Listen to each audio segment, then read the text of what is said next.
brothers and sisters. This is Dave once again from the Wolves Den here in a hole in the ground in Nevada, saying welcome to Wolf Spirit Radio and welcome to Abstract Illusion Radio with Jennifer Hillman and her guest for today, Michael Cupo. Go ahead, Jennifer, you have it. Good morning, everyone. Good morning, Dave. And good morning, Michael. Today we are talking to Michael, he has written a book about his experience with addictions and getting over the patterns. And the name of his book is Only Monday in Your Mind. And it is a beautiful book. I highly recommend it. And Michael, how are you doing today? I'm well, thank you very much, Jennifer. Now, tell us a little bit about your book and a little bit about how you got to be in the space to, inspire you to write this book. Well, it seems that there was always a void in my life, and I could never connect with people, on a deep level. I mean, I use the example, like I was always the sixth man on the basketball team, and I didn't know how to be a team player. And this void, once I became older, I filled it with behavior issues as I was young, and as I got older, it started to be filled with optics. And as I entered high school and alcohol and other substances became more accessible, I started filling this void with those things, and never really understanding, what it was, or just thinking that this is the way it was.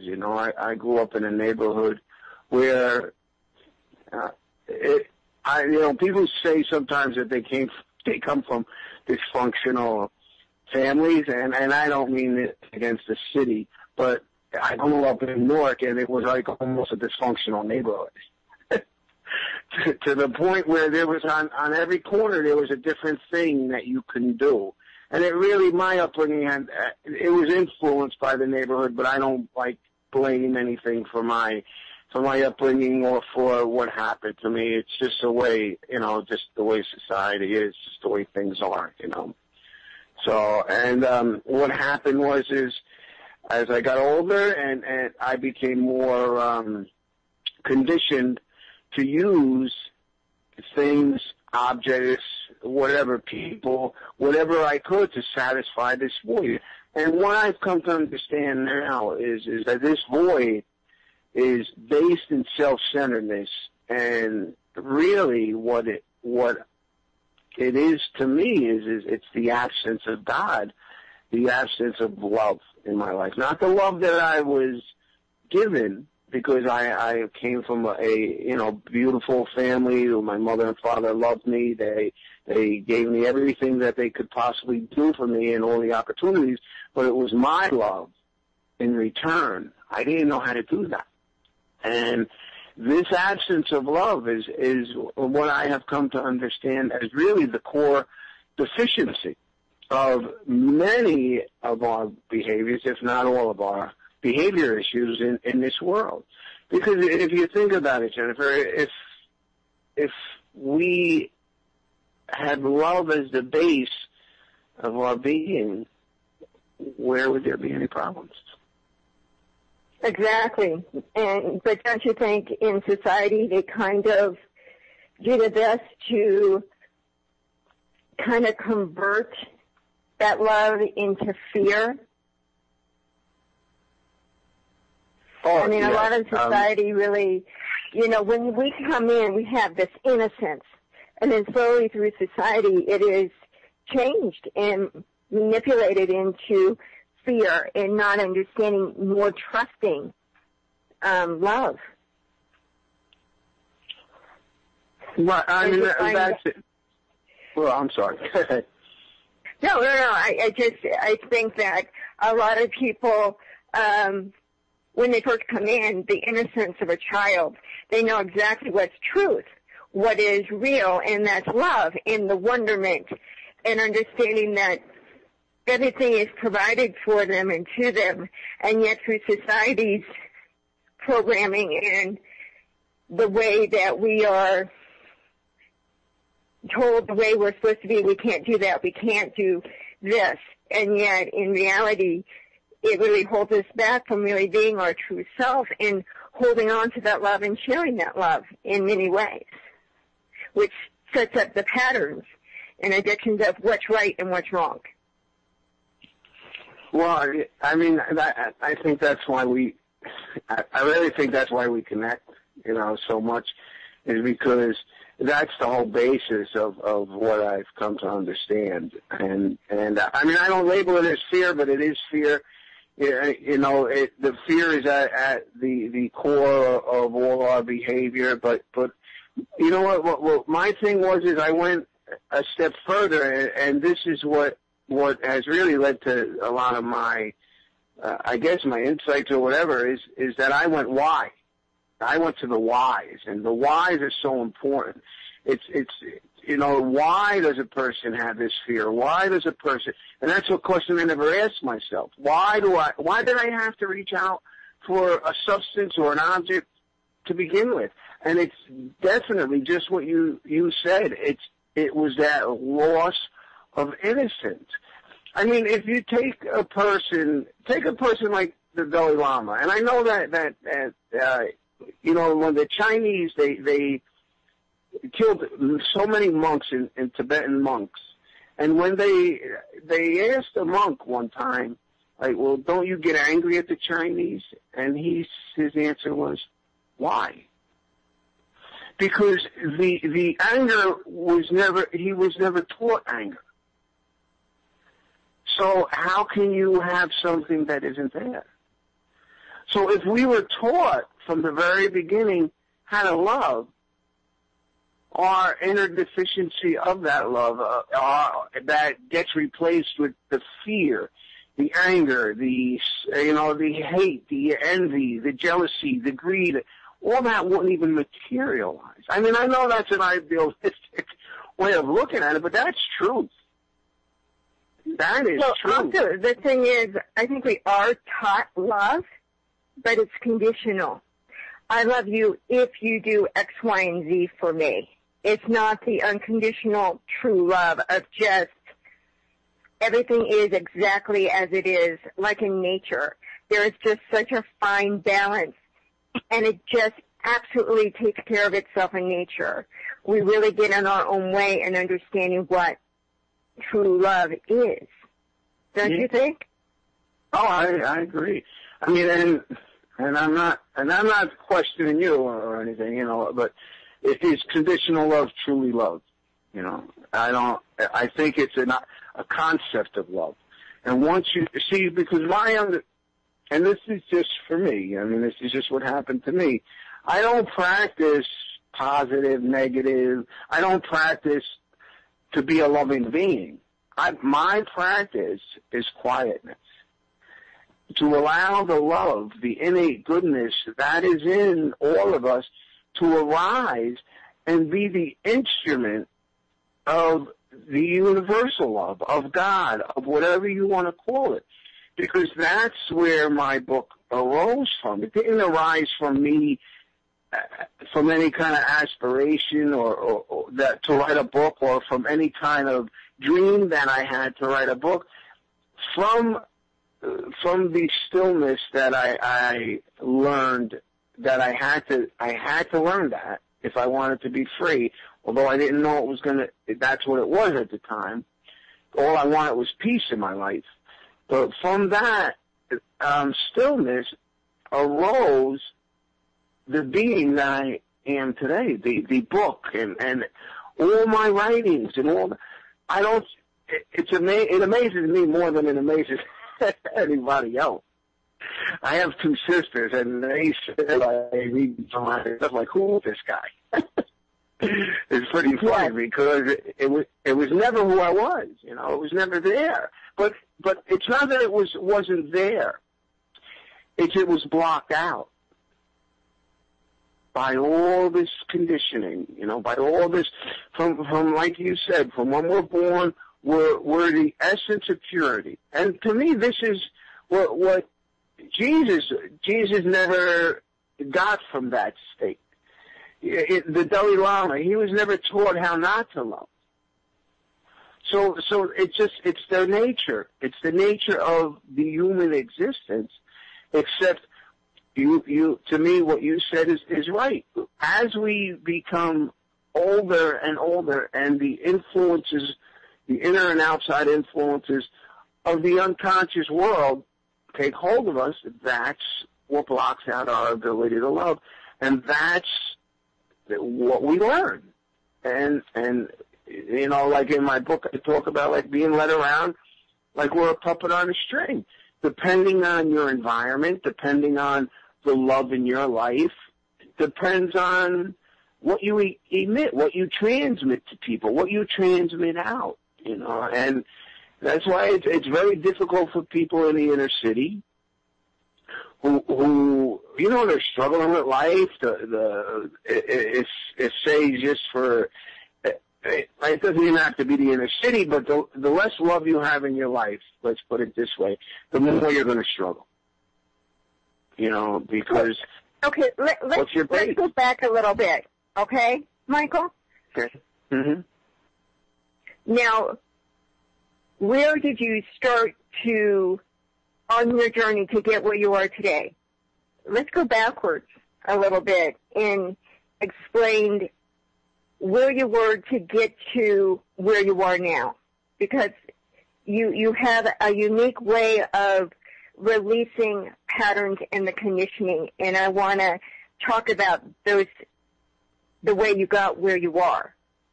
So okay. Can you tell us a little bit about that? Yeah, definitely. All right. From the time that I started using the objects I'll say the addiction, but to me, the real addiction in society is the addiction to the self. Everybody uses the objects that they're conditioned to use, whether it's alcohol, drugs, food, gambling, success, whatever it is. So whatever object I use, it took hold of me, and that was what I was basing my life on, what I thought I needed to do to be happy. And they're all based in the self-centeredness. So because it was alcohol and drugs, and they're pretty devastating to the point of how they affect your life and the life of others, I was forced to go seek help after, say, from the time I was 17 to the time I was 26, I used some kind of substance in my life. But there was all kinds of chaos in my life. There was always gambling. I didn't know how to have relationships. I used, really, in reality, I used and abused everybody for my self-satisfaction that I basically came in contact with. I thought life was for that reason. So I was forced, actually I lost an older brother, and it forced my parents to do something with me. So once I went away to a rehabilitation center, and I got clean. I got clean all this stuff. I mean, there was a little bit more of a struggle in there, but it's immaterial. What mattered is now here I am. I surrender. I give up. I can't do this no more. What do you want me to do? So I went to a program, and I followed the program's guidelines, and this is nothing against any programs out there. I'm not even going to name them. But I went to a program, and I developed, still had this outside view of life that now it was about getting my life together. But it was on the outer sense, and this is so important because my life got better. I stayed clean. I got married. I got a good job that I'm still at today. I'm almost 25 years. I had 2 children. I bought a house, cars, vacations, all the stuff that, unfortunately, society tells you this is happiness. This is what you need. The great American dream. Become a productive member of society. And although all this stuff was happening, and on the outside you would have deemed my life a success, I still had that void. That void was still there. Now, I would fill it up with other things, not alcohol and drugs, but gambling, undesirable websites I would visit. You know, I would do things that just were based in this self-centeredness and not conducive to any kind of spiritual growth. Or even though I was in the program, I still had the outside view. And that's the view. So the first time in my life that I lived like that, I wound up in a rehab. And I thought that was the answer, and I was clean now. So now I'm living another kind of life, so I think. But my view never changed. So what happened to me after 18 years, I got addicted to pain medication. And now, although I thought the view was different, I still wound up in a rehab. Well, I didn't wind up in a rehab, but I wound up in an outpatient program.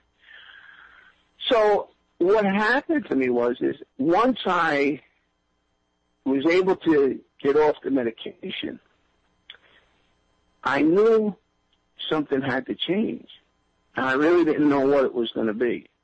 But I knew something had to change in my life if I was going to not have to go back to using a substance.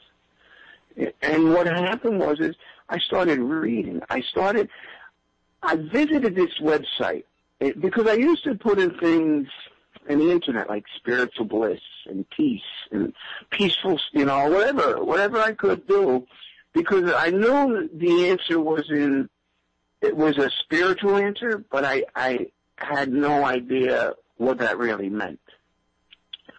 So I visited this website, and the name of it was Pure Silence. And this website resonated with me, that the key to happiness was silence, quietness. Now, that was at the intellectual level. I didn't really understand it in my heart. So when I was clean, now this was 5.5 years ago that I started this journey. So I started reading any book I could on spirituality. I started reading, I used to go to this, I still go to it sometimes, this Divine Life Society. It's based in Hinduism. And I started reading a lot and listening to a lot of podcasts from this site called Zencast that was based in Buddhism, and excuse me. And I would listen to a lot of these podcasts, 40-minute teachings, 50-minute teachings, while I was working out in the gym, and I would read a lot, and I would study. I was studying not the Bible per se, but Jesus' teachings, but not like not in the form of the Bible though, but I got a question. Did you ever look at the Course of Miracles? No, I have never. Okay, I was just curious. I've heard. I'm sorry. No, go on. I just was wondering. I was going to say I've heard about it. I've heard about it, but what I was doing was, I read the Bible not that I read the Bible, but scriptures years ago. I tried to use that as an answer, to, maybe if I study the scriptures, maybe I'll find God, But see, the main thing here is I always looked for my answers outside myself, even in the form of God. I was looking for that magical being on a cloud somewhere to make me all better. I never looked at the view inward. I never looked at life inward. It was always out there. And what happened was as I started reading this, I started understanding. See, I didn't formally, just to clear up, I didn't formally go to any teachings or read any formal teachings of Jesus. I just used to read maybe the Sermon on the Mount. some of his just some of his teachings I would read. Not really having any base from it. I mean, I've heard of the Course of Miracles, but I've never personally used it. And what everything pointed to me was the mind and love. That it was my mind that caused my problems, and it was love that was going to be my answer. So what I understood that from the addiction standpoint, because I knew that when I started using this pain medication again, that I was clean. So what caused that? And then as I look back at my life, I saw how, although the first time I got clean, and my life in the sense got better on a materialistic plane, and I was doing things better, that my behavior never changed. Because the base of my existence never changed. I never had a shift. I was still the same person trying to fill that void. That void will never be filled with anything materialistic, because anything materialistic is fleeting. It's impermanent. It's not including another person. Right. It's impossible for it to last. The only thing that and this is how my views started changing, by reading. But something was different, because I was really not looking outside myself. I was looking inward. I started changing. I started understanding what I was reading at a heart level, because I no longer when I started using the pain medication, the second time, my life was exactly the way I wanted. And I still okay. What was it that made you? Was there a physical ailment that caused you to use the pain meds, and you just kept using them, or what caused you to use the pain meds then that you got hooked on? Well, if your life was exactly as you wanted it. I say, I use this as an excuse because I went for a gallbladder operation, but I was just dying to use something. I was just waiting. I was just waiting to justify it. And that was really the bottom line. It was just a matter of time. I was like a time bomb ready to explode, and the gallbladder was the fuse. And that's what really, started everything off. But it was immaterial. I was at that point where I might have, I really believe this. If I didn't, I haven't had a drink since 1987, but I really do understand that if it wasn't the gallbladder, a drink probably wasn't too far behind. Right. Because that's where I was. I was at the point of despair, really. I didn't know where to turn, so, the drug was there and I used that, But I think like I would have drank very shortly if I didn't have the gallbladder problem. Something would have happened. Something would have happened. Let me ask you this. And I don't want to get personal or anything, but how was your marriage when you were doing the drugs? Did she realize that you were using again? Did she understand your past and where you've been? Or did you hide your past so she had no clue that this may be an issue? No, I've been blessed with a woman with a heart of gold. Because she knew my past, and yet she still married me, and she knew in the back of her mind that something like this could possibly happen again. I mean, this is coming from her. This is what she has told me, Right. And she didn't know about the medication because it wasn't like it was this devastating. I was really using it for maintenance more so. It wasn't like it was this OxyContin stuff. Actually, the stuff I was taking, they consider it a non-narcotic. But they say it's not narcotic, but can be habit forming. I still don't know what that means. But it was like a synthetic pain medication. So it wasn't really like, it wasn't like I was sloppy or miserable. It wasn't really affecting my life. It wasn't really it wasn't changing my behavior. Like, if I was doing heroin, and I don't minimize what I did. I mean, it had me in its grip, and that's the most important thing to understand. Right. But it wasn't like a devastating, something that was going to take me and make me out of control. It wasn't that like it was heroin or anything like that I was sloppy and I had to go into. I was actually getting it from like pharmacies on the internet. Like from Mexican pharmacies and things like that from Canada. But it wasn't, like I said, it wasn't something that was really noticeable. I mean, it was only noticeable when if I tried to stop taking it. But you know what I mean? Like, it was just a maintenance thing more so than anything else. It wasn't that it really changed my mood or made me happy or sad or sleepy, or it was more so just a maintenance, maintenance medication.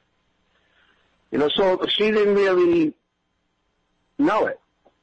The hardest thing I had to do, Jennifer, is when I didn't know how to tell her that I was hooked on this stuff, because I knew I was lying to her.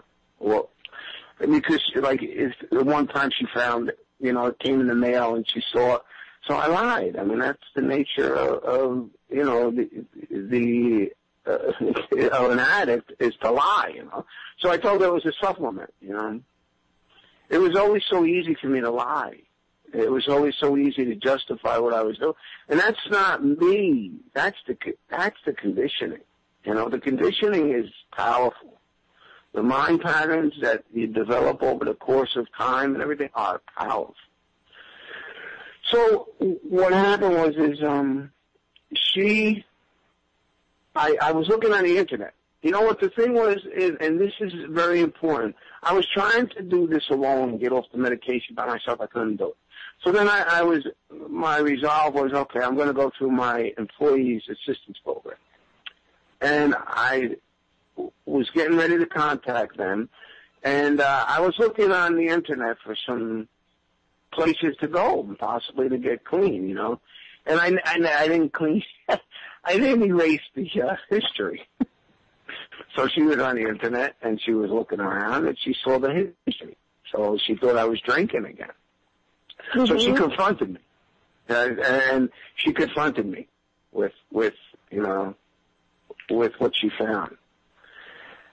And I can't tell you how relieved I was, and I write it in my book just like that. Maybe not word for word, but pretty close. The slew of emotions that overcame me, and I just started crying because I was finally exposed. The years, Jennifer, of living a lie, years of pent-up emotions of not truly being free, just came pouring out. And I didn't know whether she was going to stay with me or not. But I knew I had to get clean. I knew I was done. I knew the most important thing with my life was to get off the medication. And what really, it really is truly amazing how one thought can change your whole life. And I'll share this, is that one thought was, as I was passing a wedding one day, a thought came over me. How am I going to be there for my children if I don't get off this medication? At the time, my daughter was 13, my son was 11. At that point, It's probably the first thought I had for anybody else in my life in years. I mean, a true thought for someone else and really thinking of someone else before myself. And from that thought, I said, I'm going to get off this medication. That, I say, is when my journey started. From that thought, it led me on the road to recovery, and it led me to sitting here and talking to you today. It's amazing. It took you a while. I mean, I know that with addiction, you have to keep on top of what you're doing and you're thinking, and there is a process to get clean. Now, you've mentioned you've been in some programs. What did you take from those programs that you still use now, and what is your process to stay clean now? Well, what I have come to understand, and it's the same thing with church. It's the same thing with the rites and rituals of if you practice Buddhism, if you practice, if you're a Roman Catholic, whatever you practice, whatever, the rites and rituals associated with your practice is discipline. It develops discipline.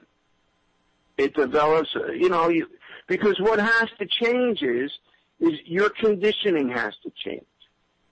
So most people have a very undisciplined mind. You don't have the ability not to do what your thoughts tell you to do. And, I didn't have, and to me, what happened to me in my whole entire life up to the point where I started changing was I didn't have the knowledge of this. And that's the only reason I suffered. That's the only reason I became an addict. See, my perception of what an addict is I'm not an addict now.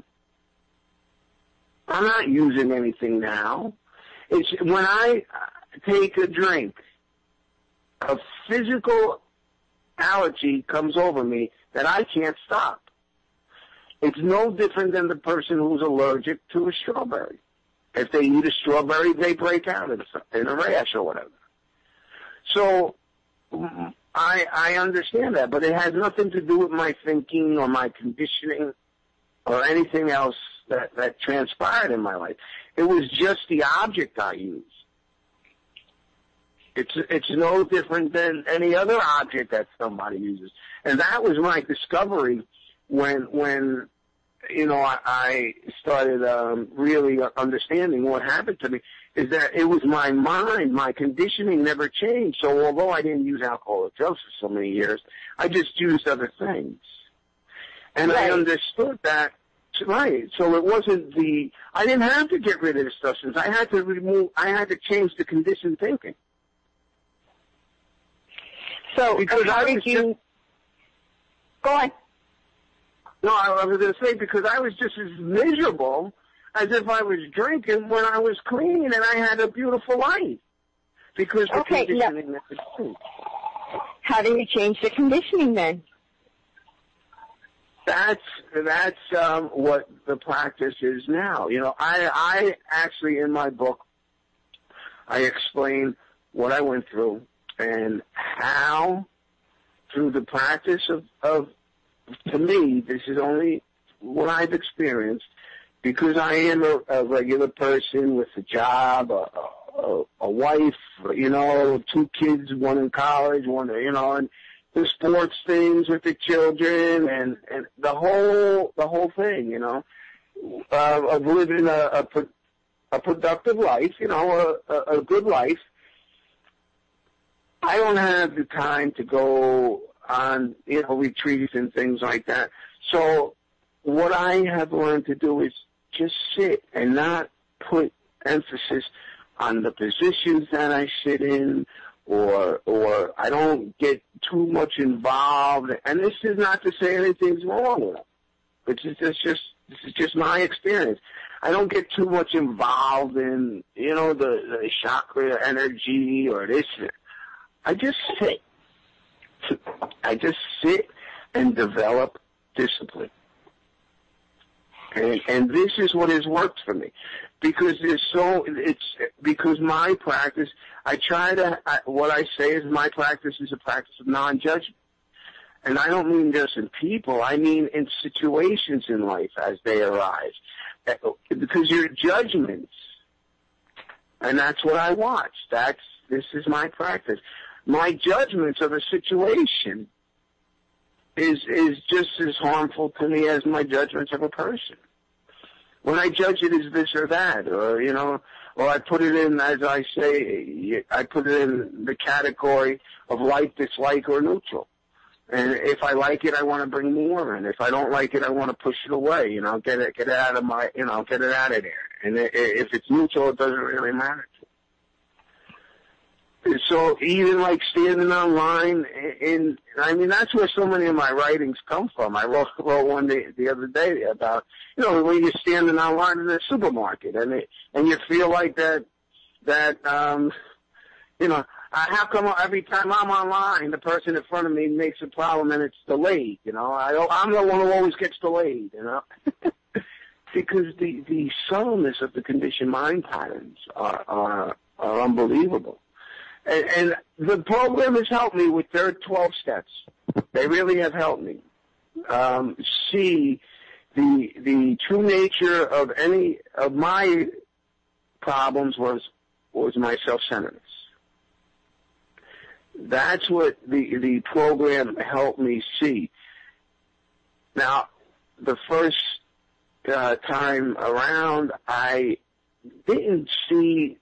Although I knew that of the self-centeredness, I didn't feel it in my heart. I didn't understand about the conditioning. And it's so important.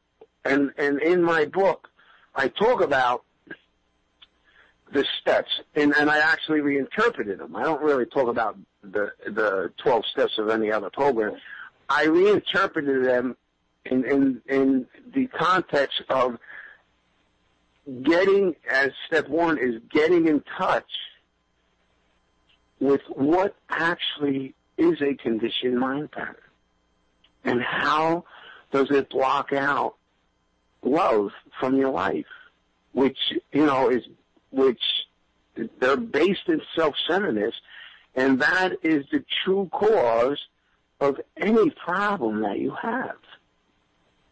But that has to be established, and that's what I learned. That is I would say that, because that is the absence, that's what causes the absence of God. So the absence of God, the absence of love, is the cornerstone of my practice.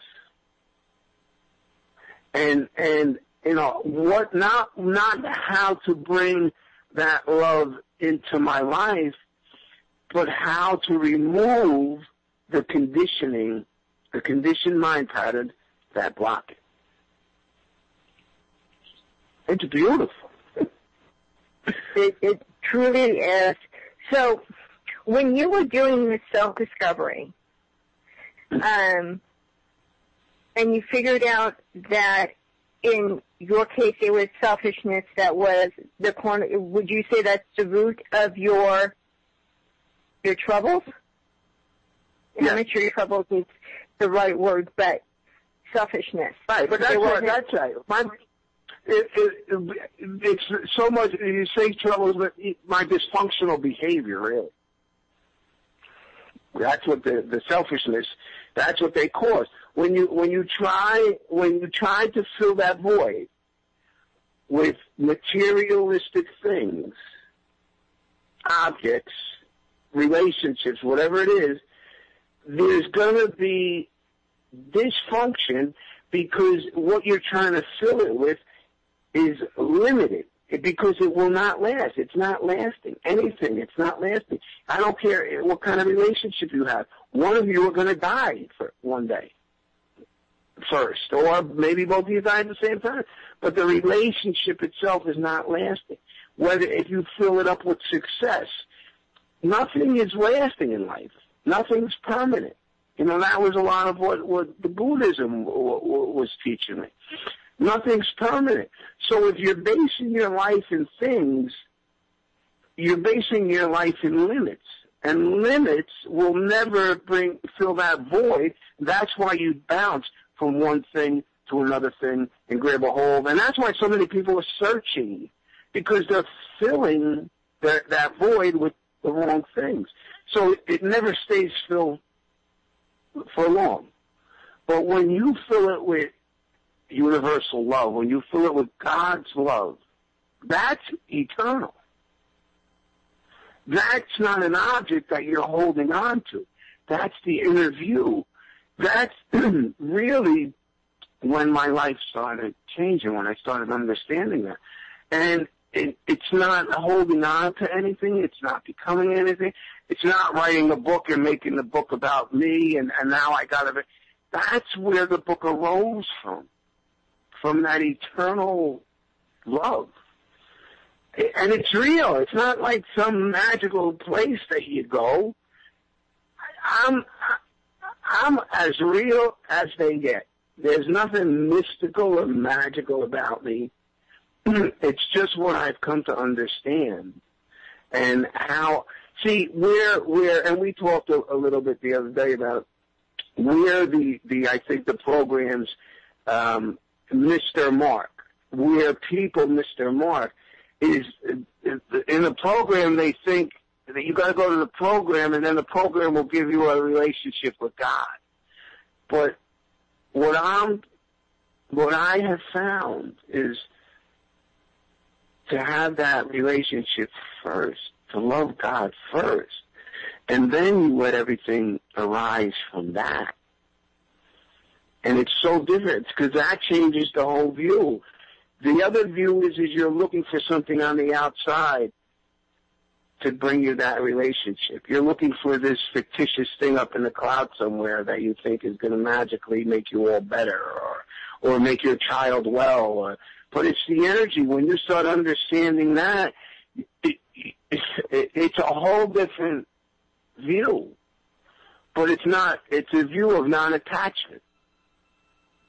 It's a view of freedom, to allow life to be what life's going to be.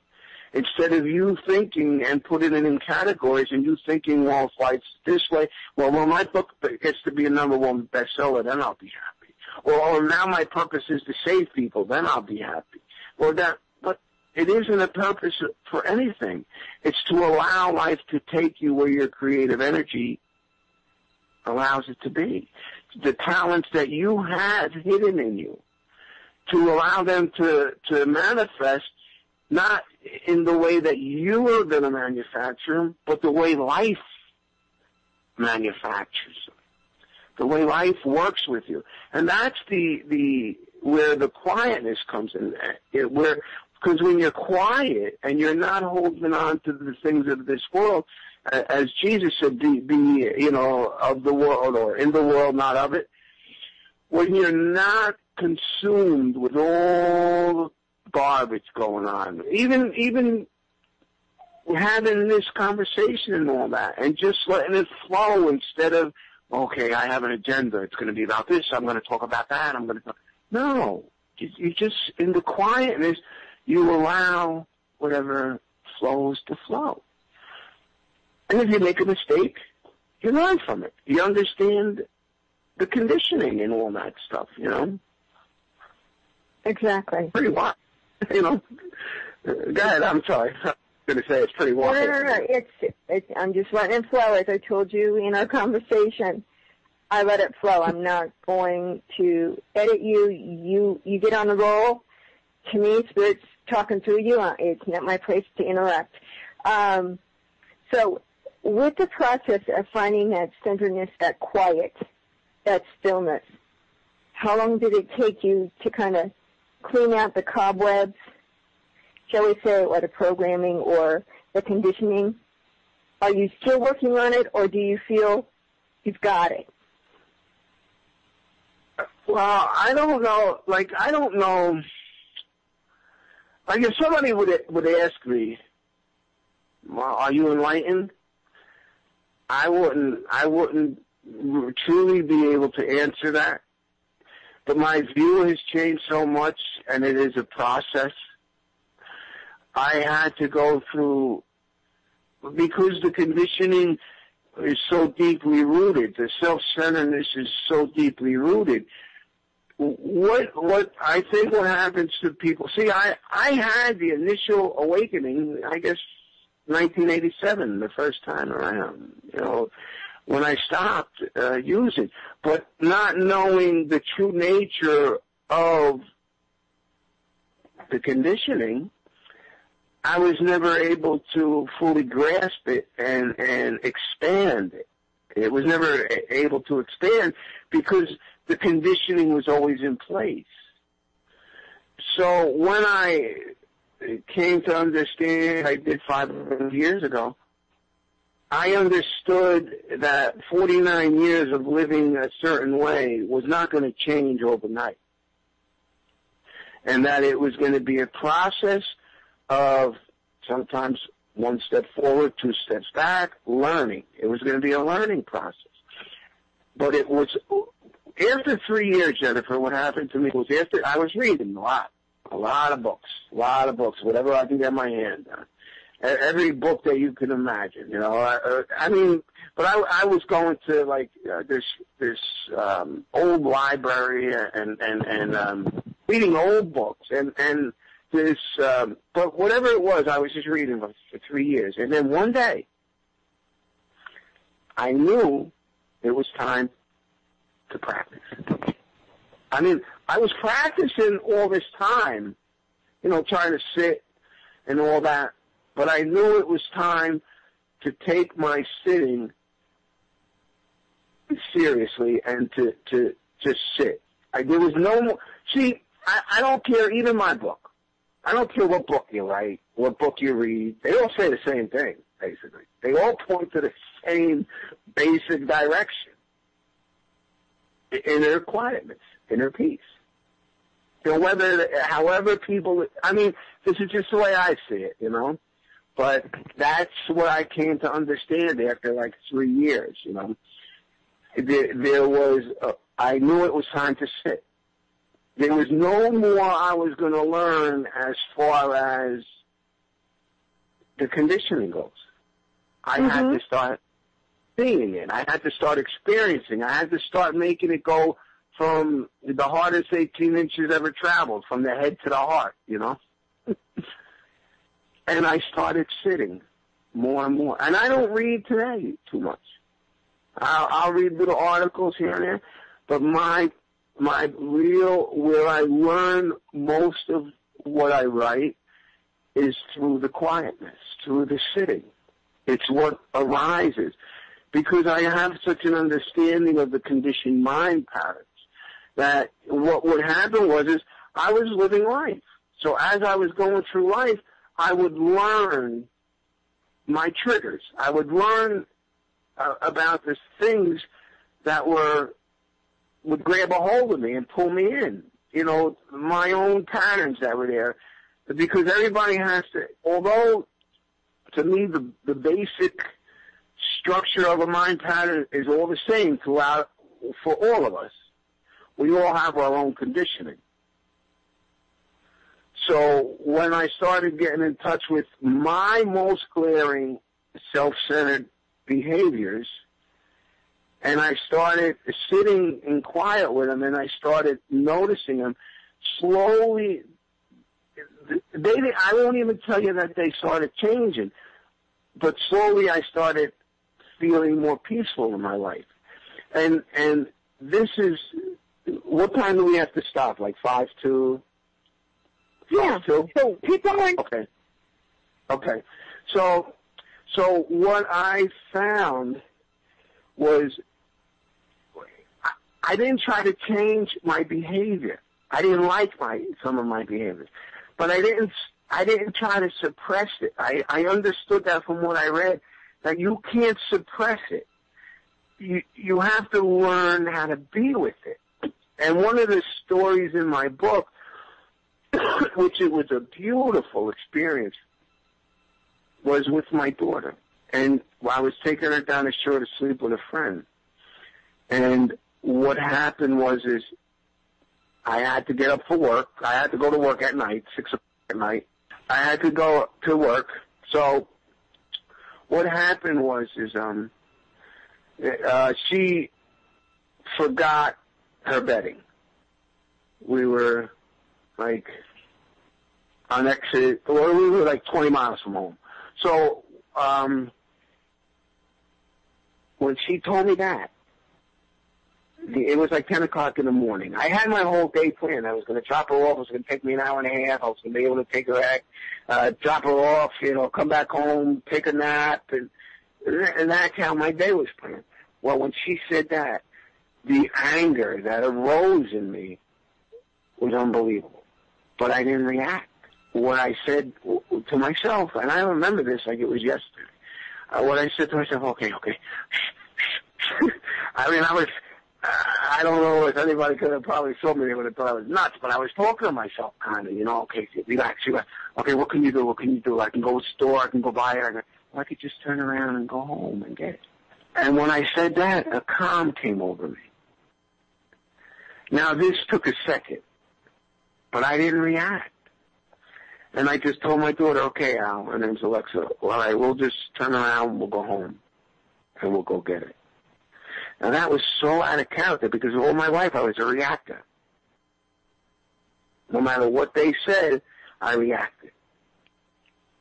If the phone was broke, what I found was I always made it about me. Mm-hmm. And so what happened was we actually talked about it. She was 13, me and my daughter talked about it. But just think of this, Jennifer. Just think of the difference of the dynamics of the energy in that car had I reacted. She would have started crying. Oh my. There's a good chance that even with the anger that could have come up, it might have caused an accident. Oh, you never know. You don't know what could have happened. You don't have no idea what could happen. But that's the energy that you put out. I mean, that's the world's energy today. The anger. Not everybody, but that's what happens. So I turned around. I got her call. I got the blanket. I drove her home. Like I said, we talked about it.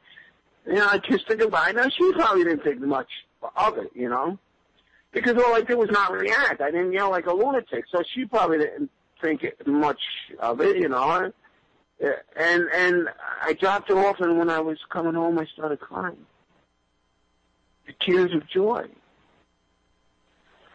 Because I saw that the practice was working.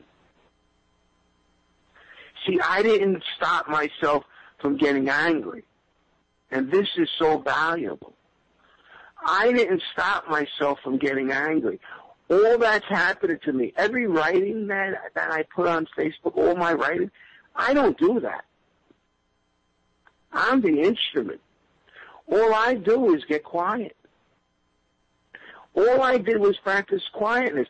And when the time arose with an anger, with the old mind pattern that was there, for the first time in my life, I didn't react. You cannot stop that reaction with knowledge. It's impossible. It happens in a millisecond. But what it showed me, though, that the practice of sitting, of disciplining my mind was starting to settle. It was starting to settle where the old conditioning didn't have me in the grip like it always had.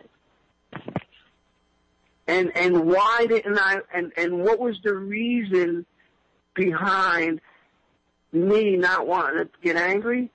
I didn't want to hurt my daughter. Love. It is so powerful. Yes, it really is. It's new. Now, do you think you're, and I want to get to the answer to this question after the break, but I'm just curious. You said that your daughter really didn't understand or realize what had happened to you, and you did talk about it later about it. And I'm just curious, do you feel your daughter understands now what a big impact it was for you not to react? Does she understand the value of the lesson to her that you had? And just think about that. And we're going to be back in just a few minutes. I do want to say, if you're liking this program, we are donations. So get on wolfspiritradio.com. Please donate a lot. If you like this, we want to keep things going here. So I do want to thank Dave for all his hard work and effort. He is a beautiful man inside and out, as all the people are at Wolf Spirit Radio. I deeply appreciate them, and I appreciate Michael being on the show today. So we're going to take a break now for about 5 minutes, and then we'll be back with Michael. Hold on. We'll be back.